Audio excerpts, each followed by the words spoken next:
قضية الأجانب والمهاجرين أو اللاجئين أو أي مسمى لوجود أجنبي في دولة أخرى هو بمثابة ضغط على هذه الدولة.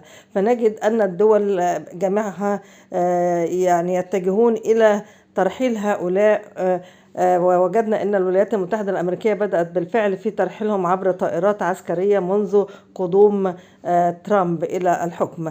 نجد أيضا أن تونس تنحو نفس النحو، وتركيا رحلت عشرات السوريين وربما مئات.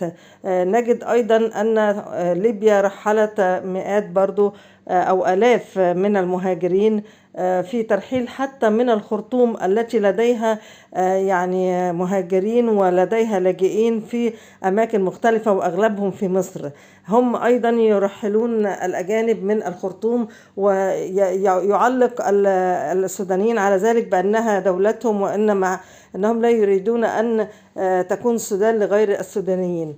لكن عندما نتحدث نحن في مصر عن أننا نريد أن تكون مصر للمصريين، نجد ارتفاع بعض الأصوات بأن أنتم عنصريين أو يعني وكأن هناك تغاضي عما يعانيه المواطن المصري من الناحية الاقتصادية.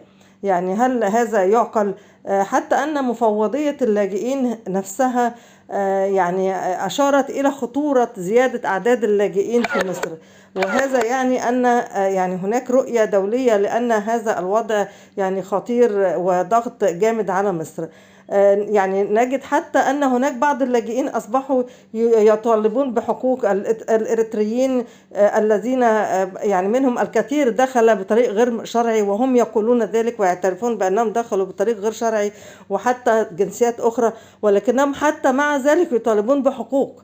يعني هم كسروا القانون ويطالبون بالحقوق.